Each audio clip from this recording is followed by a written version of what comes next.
Hitler was supposed to be their puppet. He wasn't. They were supposed to control him. They couldn't. Money was supposed to give them power. It gave power to him. August 10, 1933, Berlin. A German newspaper publishes a political photo collage on its front page. Adolf Hitler depicted as a marionette hanging on strings. In one hand, a sword. In the other, a bag of money. Controlling the puppet, Fritz Thyssen. Not a politician, a steel magnate, owner of 26% of Germany's largest steel cartel, capitalized at 800 million marks, equivalent to roughly $8 billion today. The artist, John Hartfield, didn't know he was illustrating not reality, but an illusion. An illusion shared by Europe's most powerful industrialists. They believed a young politician is easy to control. They were catastrophically wrong. July 31, 1948, Nuremberg. Alfried Krupp stands before American military tribunal. Age 40. Head of a corporation founded by his great-great-grandfather. Primary weapons supplier for the German army. Charges: crimes against humanity, use of 50,000 concentration camp prisoners as slave labor on his factories. 12 defendants, 11 convicted. Sentences: 2 to 12 years imprisonment. Reality: all released within 2.5 years. Alfried Krupp returned to manage the family business, restored it to one of Europe's most influential industrial concerns, led the corporation until his death in 1967, died a billionaire. Krupp wasn't alone. Nazi Germany's war machine didn't operate itself. It needed factories, banks, capital, money. We know the names of Nazi generals, commanders, military ministers. But who stood behind them? Who made possible the most destructive war in history? Who brought Hitler to power, and why? Today you ride elevators in high-rise buildings manufactured by ThyssenKrupp. You drive cars made by BMW. You've seen IBM computers, Ford vehicles, products from companies that once funded fascism. This is their story. December 1932, Nazi Party headquarters, Munich. The party was collapsing, financially, organizationally, politically. Hermann Göring, Hitler's closest associate, wrote, "The party is ready to fall apart. The financial position of the Berlin organization is hopeless. We have nothing but debts and obligations." The mathematics. Reichstag elections, November 1932. Nazi vote share, down 4% from July. Communist Party, growing rapidly. Public perception. Hitler peaked, now declining. Many believed Nazis are yesterday's news. Party finances. Massive debts. Falling membership dues. Previous sponsors withdrawing support. Without money, no propaganda. Without propaganda, no power. The communist threat. Rising popularity among workers. Funding from Soviet Union. Platform: nationalize industry, seize private property. If communists win, Germany's millionaires become enemies of the state. Germany's business elite faced a calculation: support the weakening Nazis or lose everything if communists take power. The counterfactual was brutal. Communist victory meant all private property confiscated, factories nationalized, industrialists arrested or executed, everything built over generations, gone.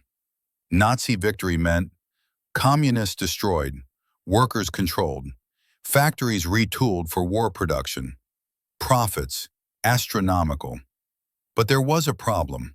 The Nazis were broke. December 1932. Fritz Thyssen, steel magnate, 26% shareholder in a cartel worth 800 million marks, makes a decision.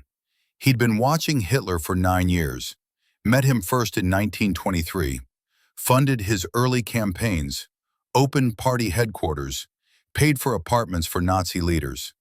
Now the moment had arrived. Either commit fully or watch communists seize power. If Nazis succeed, communists crushed. Business protected. War profits massive. If they fail, Soviet-style revolution, total loss. Thyssen had 4 months to raise money for a politician most considered finished. The clock was ticking. Why would billionaires fund fascists? Understanding why Germany's richest men funded Hitler requires understanding who they were and what shaped their beliefs. Fritz Thyssen, the believer. 3 events forged his convictions. Event 1, November 1918. Germany loses World War I. Revolution sweeps the country. Workers and soldiers seize the wealthy. Fritz and his 76-year-old father, August Thyssen, the Rockefeller of the Ruhr, are arrested. Taken to Berlin, interrogated by police chief Emil Eichhorn, allegedly a Bolshevik agent from Russia. They should have been executed. For reasons never explained, they were released. Fritz made a decision that day. Communists must never take power in Germany, whatever the cost. Event 2, 1923. French troops occupy the Ruhr region, claiming Germany isn't paying war reparations adequately. Thyssen prepared to defend his territory with weapons. The democratic government didn't support him. Disillusionment set in. Democracy seemed weak, unable to protect German interests. He began hating the French with passion. Event 3, 1923. A friend suggests Thyssen attend a rally by a young politician. Born in Austria, living in Germany, an extraordinary speaker with magnetic charisma. At the rally, Thyssen observed perfect order, military discipline, absolute control. Brief conversation after? Both men hate communists. Both despise the French. Both believe Germany needs new leadership. The politician's name? Adolf Hitler. Thyssen agrees to sponsor Hitler's party. That same year, Hitler attempts to seize power in the beer hall putsch. The coup fails. Hitler imprisoned for 9 months. Their paths diverge temporarily. 1929. The reunion. New reparations treaty. Germany must pay $26 billion over 58 years. Nationalists enraged. Thyssen among them. He renews contact with Hitler, opens party headquarters in Munich, the famous Brown House, with his own money. Allegedly pays for a luxurious Berlin apartment for Hermann Göring. Göring's apartment, under portraits of Mussolini and Napoleon, beneath a massive medieval sword hanging on the wall, deals were made. Through Göring's office passed financiers, industrialists, aristocrats, princes, counts, the 4th son of Kaiser Wilhelm II. Göring's wife wrote to relatives, "We're rarely alone. Politicians of all stripes constantly visiting. One could go mad if it weren't so terribly interesting." This was networking 1930s style, finding powerful protectors among Hitler's inner circle. Henry Ford, the American icon, 1920s. America. Henry Ford was an icon, think Elon Musk level influence. Innovator, inventor, billionaire industrialist. But Ford held extreme views. Virulent anti-Semite.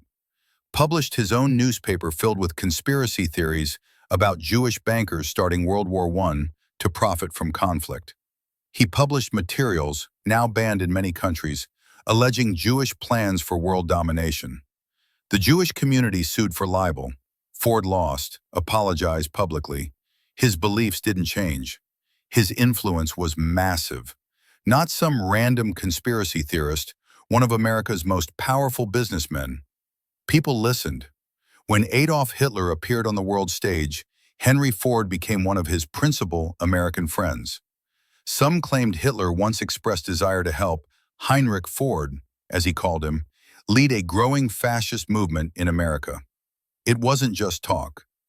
1931, Ford opened a factory in Cologne, Germany, personally traveled to lay the foundation.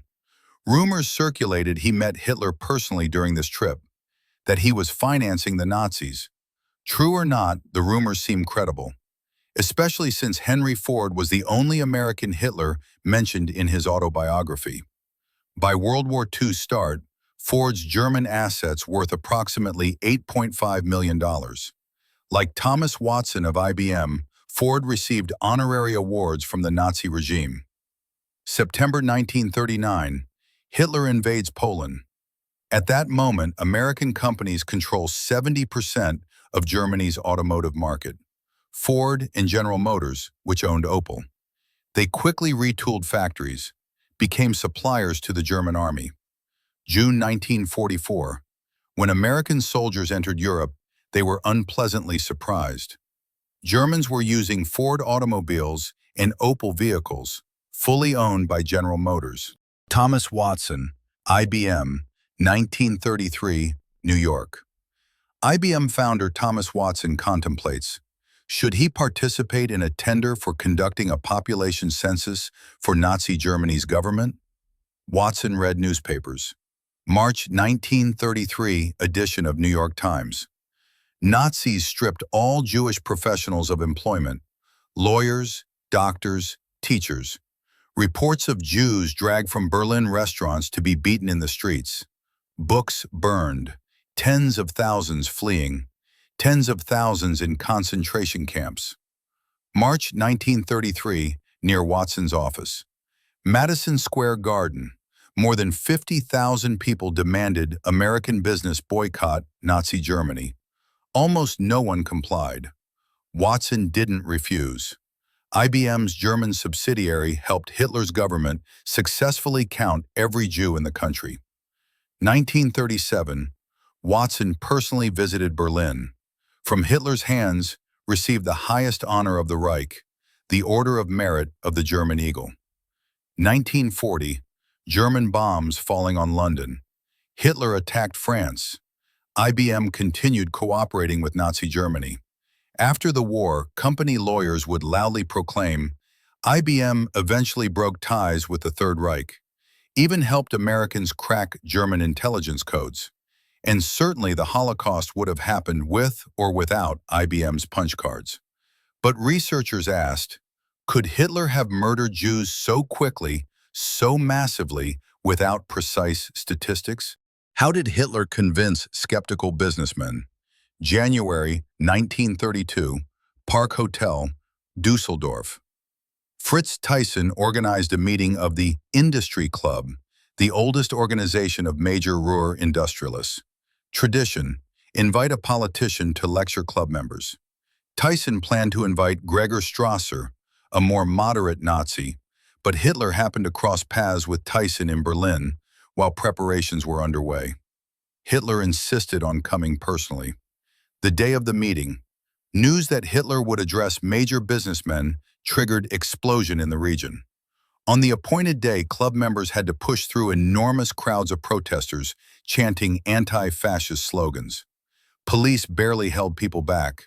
Hotel management ordered shutters lowered on first and second floors.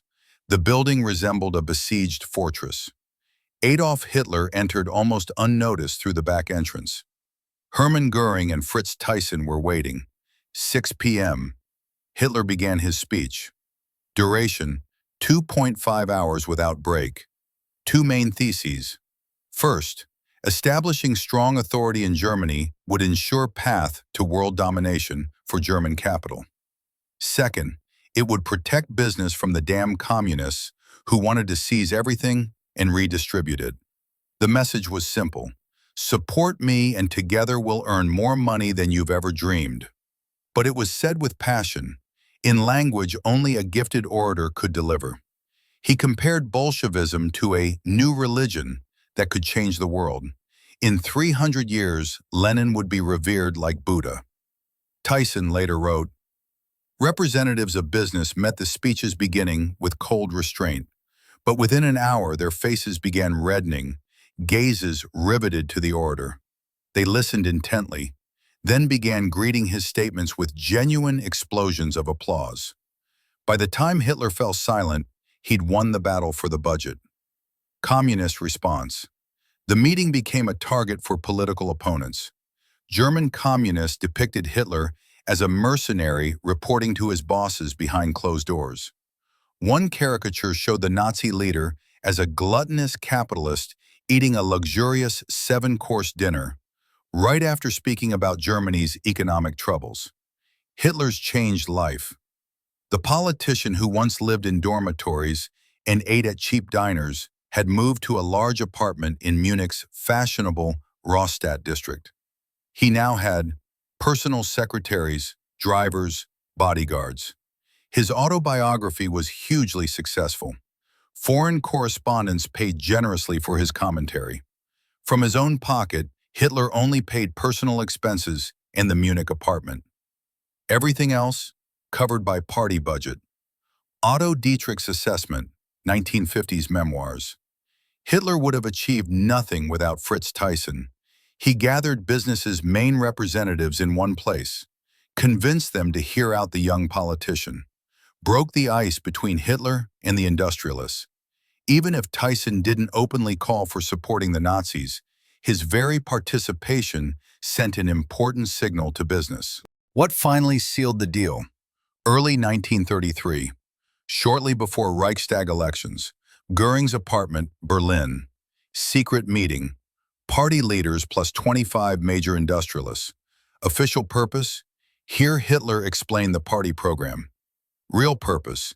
Collect generous donations on the spot. The result? 2 million marks collected. As events would soon prove, this money would be sufficient to establish parliamentary majority, then dictatorship in Germany. The question, why didn't business just say no? Among those attending, Gustav Krupp, representative of Germany's oldest industrial clan, family in business for nearly 4 centuries. By early 20th century, their concern was Europe's largest industrial company. Krupp initially didn't support the Nazis, attended the meeting intending to voice serious doubts on behalf of German business. Everything went off plan. Hitler's speech. Contrary to expectations, he said nothing about specific economic policy questions, only assured guests the party was ready for bold economic experiments. Then came the critical part. Hitler literally promised to use force if they lost the election. 1.5 hours of fiery rhetoric. By the end, he'd presented attendees with an extremely simple choice. Either my party wins or civil war. We'll take what's ours either at the ballot box or with weapons in hand. He'd outlined a very real threat to business. After the meeting, Gustav Krupp decided not to oppose. Dryly expressed gratitude for the convincing speech. That same evening, Hjalmar Schacht, former Reichsbank president, employee of J.P. Morgan Chase, presented attendees with a bill. They say Schacht said, "And now, gentlemen, let's proceed to the cashier." The bill was paid. The donors. One of the most generous sponsors, owners of chemical company IG Farben. They contributed approximately 400,000 marks. Interesting, in the 1920s, the company supported German liberals. Nazis called Farben a capitalist Jewish company. Now their relationship was rapidly improving. Over the next years, Farben would become the world's largest chemical company. 3 of its scientists would receive Nobel Prizes for fundamental contributions to science. During World War II, tens of thousands of concentration camp prisoners would work at company factories. The concern would supply gas for gas chambers. After the war at tribunal, more than half of the company's top managers would be convicted to various prison terms. All would be released early. Some would receive state awards from West Germany. Next day, Joseph Goebbels, head of propaganda department, diary entry. Göring brought joyful news. I immediately sound the alarm for the entire propaganda department. We begin the election campaign today. Work is enjoyable. Money is available. 2 million marks, collected in one evening, from 25 men. It was enough. Not enough to buy every vote, but enough to buy enough propaganda to make enough Germans believe. Enough for posters, rallies, newspapers, radio broadcasts, torchlight parades. Enough to create the illusion of inevitability. 4 months later, Hitler would be Chancellor. 8 months after that, dictator. The businessmen who wrote checks that night believed they were making an investment. They were, just not the investment they thought. How did the relationship between Nazis and business really work? The financing of Hitler's rise wasn't transparent. It couldn't be. Like an iceberg, only a small portion was visible above water. The methods. Checks were forged. Money transferred through fictitious intermediaries to hide the source. Most sponsors preferred never to emerge from the shadows, but some networks became visible. The Circle of Friends. 1931. Hermann Göring introduces Hitler to one of Germany's largest bankers, Emil Georg von Strauss. From this moment, significant sponsorship money flows to the Nazi Party through his hands. More importantly, Strauss connects the Nazis with a man who would become the Third Reich's chief financier, Hjalmar Schacht. Schacht and Wilhelm Kepler, a chemical industry executive who'd become one of Hitler's chief economic advisors, became the men who built bridges between Nazis and major business. Hitler correctly judged, sending party members to industrialists was questionable strategy. Where's the credibility when a young political operative approaches a billionaire businessman? Better strategy, use representatives of business itself. Let equals meet with equals. These were people who could convey one simple thesis to potential partners. Nazis are our people. The Circle of Friends of the Reichsfuhrer SS. Organized by Wilhelm Kepler, later it would have another informal name, Himmler's Circle of Friends. Why did it exist?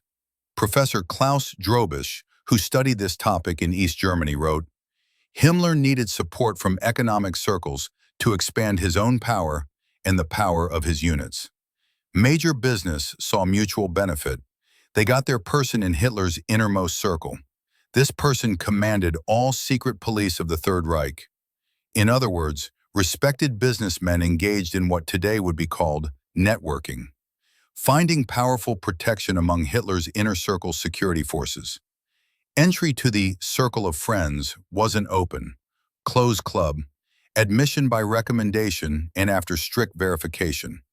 Special attention to loyalty and mindset must not differ from organizations' accepted views. First gathering, 12 people. Eventually, 40 members. Not many, but critical detail. These were Germany's most influential people, industrialists, major shareholders, company directors, bankers, all played enormous roles in establishing, strengthening, and ultimate reign of the Nazi regime. They financed it. The illusion. Around this time, an interesting idea emerged among Germany's capital owners. Hitler could become a convenient puppet in their hands. The Nazi leader would be easy to control. Therefore, Nazis didn't represent serious danger. Simply put, major business decided to use the young politician to achieve their goals. This proved to be the most catastrophic miscalculation in business history. The businessmen thought they were buying a puppet. They were funding a dictator. They thought, we control him through money. Reality, he controlled them through violence. Within months of taking power, Hitler would begin process of subordinating the same businesses that funded him. Göring would take command of German military industry, effectively controlling the industrialists who'd once brought him cash. By end of 1941, Göring's state concern, capitalized at nearly 2.5 billion marks, would be Europe's largest corporation. 3 times larger than Thyssen's steel cartel. The puppet had cut his strings. What did these companies actually do during the war? The relationship between Nazi Germany and business wasn't just financial. It was operational, intimate, criminal. 1937, the Dachau Tour. Heinrich Himmler organized an excursion for his business friends. They traveled to a porcelain factory near Munich, watched hundreds of people silently doing their work, all working for free.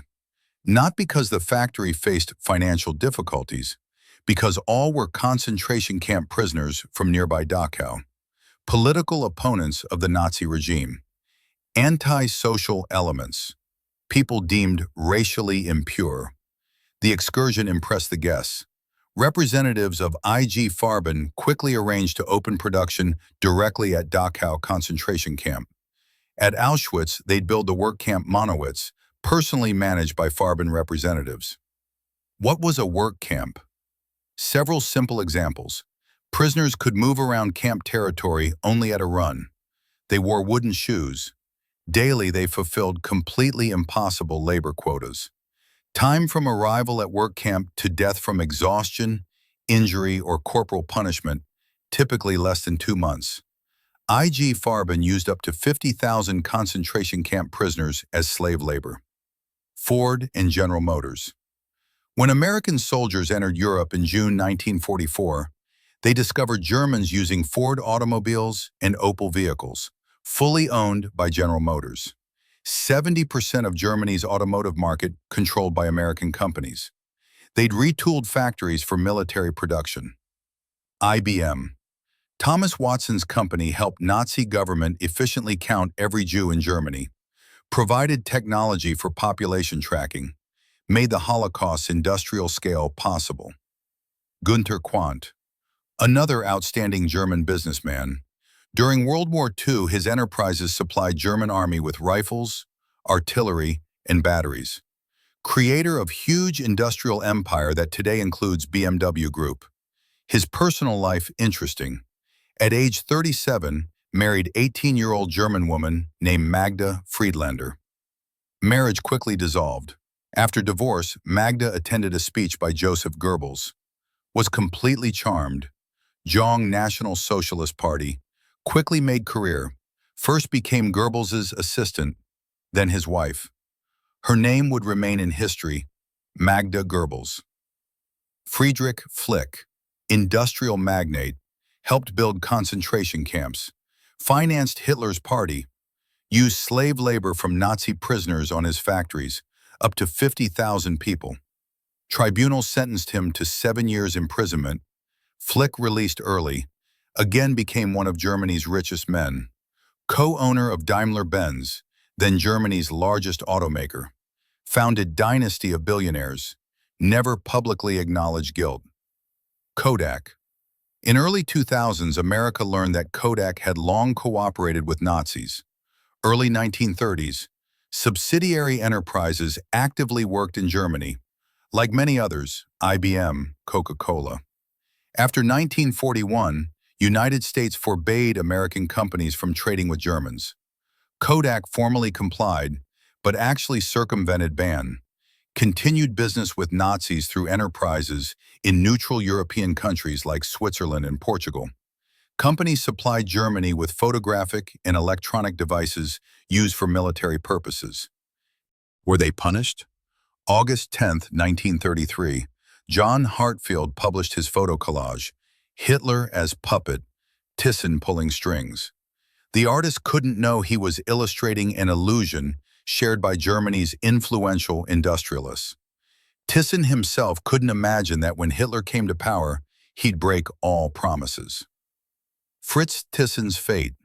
He eventually broke with Hitler, fled Germany, charges brought against him on 3 counts, assistance to Nazis during beer hall putsch, financing Hitler's party, organizing industry club speech.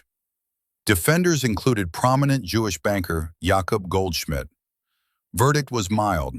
Tribunal ordered confiscation of 20% of Thyssen's property, later changed to fine of 500,000 marks. Thyssen left the courtroom, left Germany forever, had many assets abroad, spent remaining life comfortably. 2000s. Media discovered Thyssen's foreign assets never lay dormant, actively worked before war to attract foreign capital to Hitler's cause. In America, Thyssen worked with Prescott Bush, grandfather of President George H.W. Bush. In New York, Bush headed Union Banking Corporation, representing German entrepreneurs' interests in United States. Moreover, Bush continued working there even after America entered war. July 1942, New York Herald Tribune headline, Hitler's angel has $3 million in U.S. bank, led to major investigation. Alfried Krupp, July 31, 1948, Nuremberg, convicted of crimes against humanity, sentence 12 years, released after 2.5 years, returned to manage family business, restored it to one of Europe's most influential concerns, led corporation until death in 1967, died billionaire. IG Farben executives, more than half convicted at tribunal to various prison terms, all released early. Some received state awards from West Germany. Gustav Krupp, the man who attended the secret 1933 meeting intending to voice opposition, then wrote a check instead, was never tried. Too ill by war's end. Hjalmar Schacht, tried at Nuremberg, acquitted, resumed banking career. Wilhelm Kepler, organizer of Himmler's Circle of Friends, convicted, served 10 years, released, lived quietly until 1960. Short sentences, early releases, returned to wealth and influence, awards from new German government. The men who financed the Third Reich faced minimal consequences for financing genocide. Why? Several reasons. Cold War had begun. West Germany was ally against Soviet Union. Its industrial capacity was needed. Prosecuting every businessman who'd cooperated with Nazis would cripple German economy.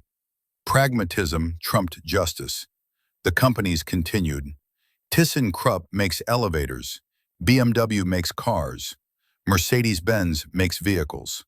IBM makes computers. The money persisted. The power persisted. The dynasties persisted. Only the victims disappeared.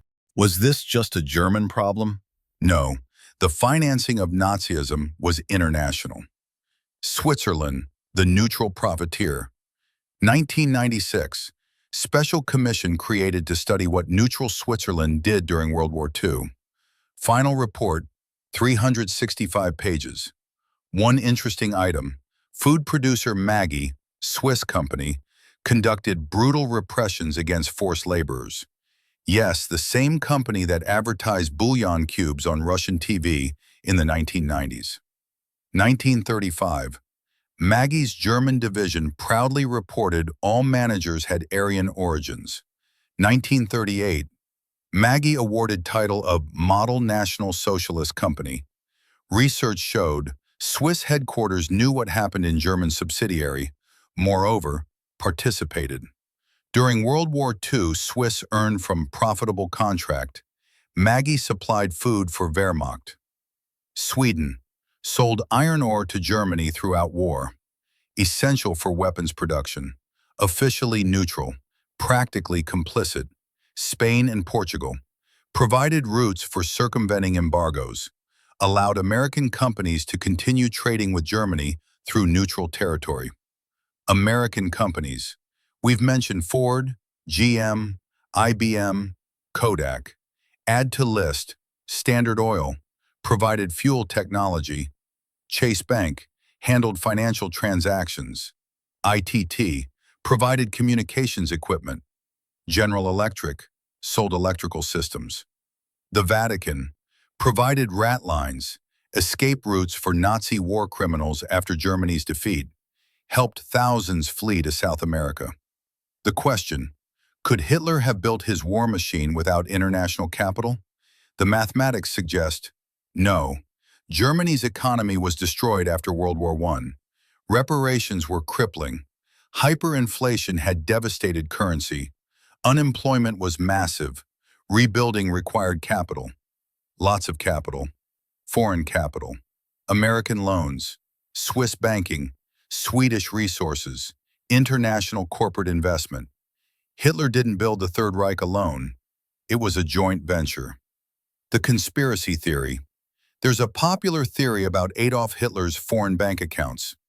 Allegedly, Hitler had accounts in several Swiss banks, storing some equivalent to approximately 4.5 billion euros. No actual accounts found. No actual money discovered. But several theories about how this sum could accumulate. First, tax evasion. Hitler officially had civil servant salary. If he didn't pay taxes, could accumulate significant sum. Second, book royalties. His autobiography sold massive quantities over 20 years. Third, personal merchandise. From 1937, many German postage stamps featured his portrait. Hitler received royalties for every stamp sold. Fourth, personal donations. Hitler allegedly personally collected contributions from major businessmen. Add all four, could reach 4.5 billion. Whether any of this is true, we'll probably never know. The greatest conspiracy about Nazi Germany might not be a theory at all. It might be documented fact.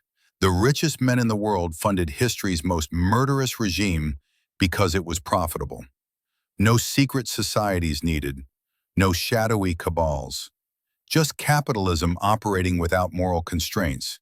They did it in boardrooms, with contracts, bank transfers, receipts. The banality of evil wasn't just about Eichmann following orders. It was about businessmen calculating profit margins on genocide. Why did it happen? How could businessmen, educated, cultured, many with university degrees, finance fascism? 5 reasons. 1. Rational self-interest over morality. Business operates on rational calculation. In 1932 to 1933, German industrialists faced choice. Option A, support Nazis. Risk, Hitler might be uncontrollable.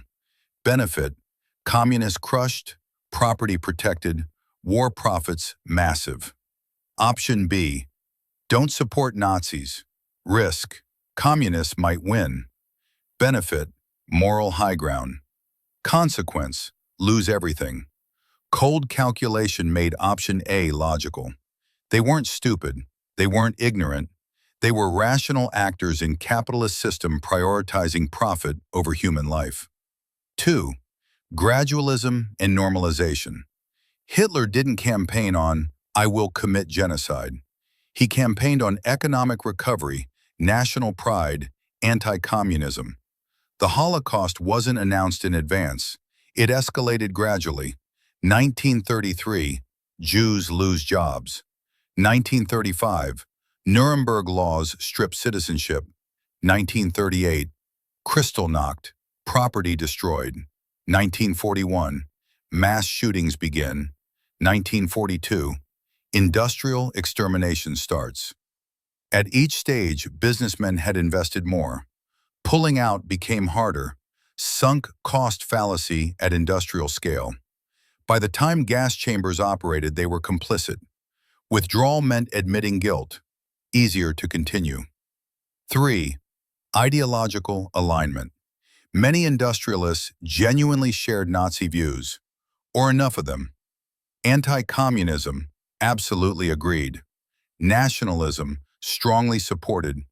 Anti-Semitism, widespread in European society. Authoritarianism, preferred to democracy's chaos.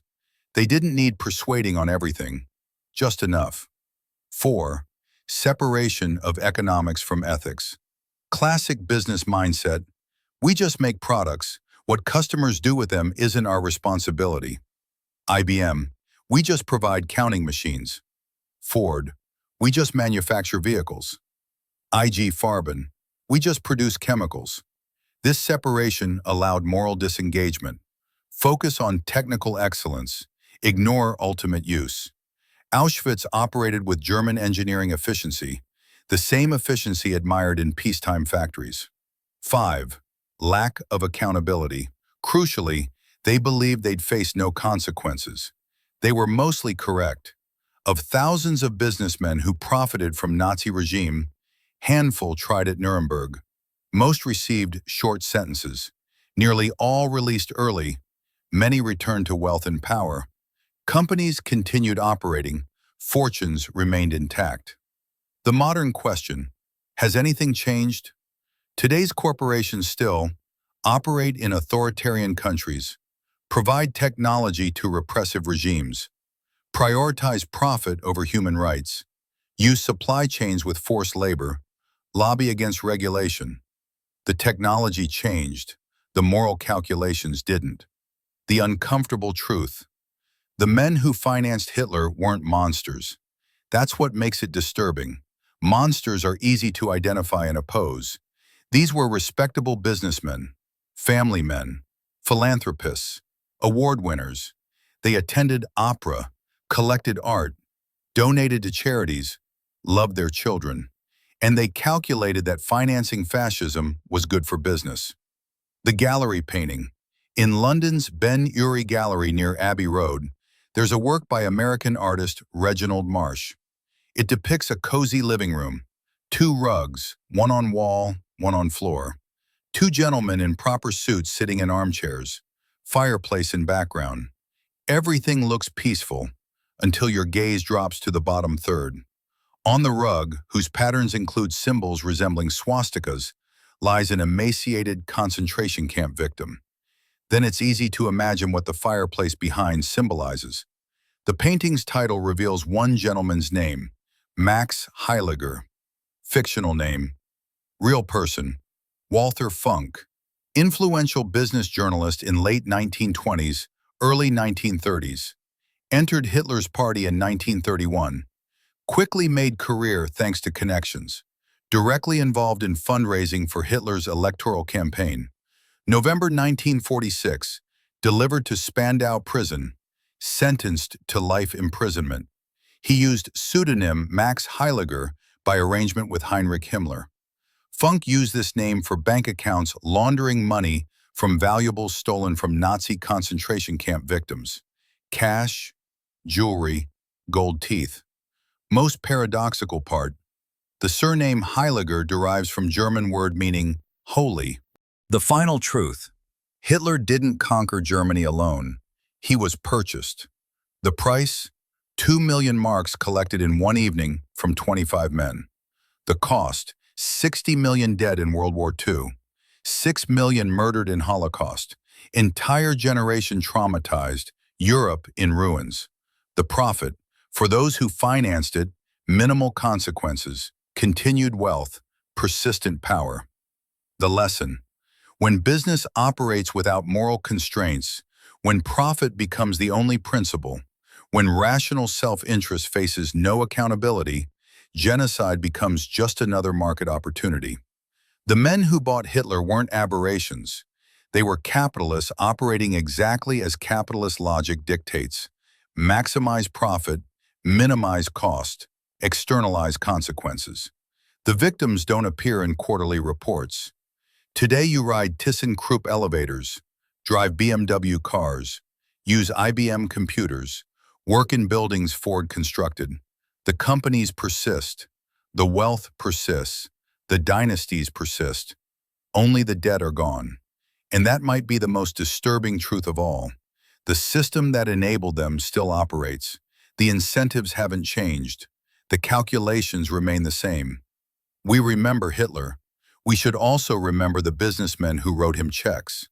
Because they did it in boardrooms, with contracts, with rational calculation. And they do it again if the profit margin was right.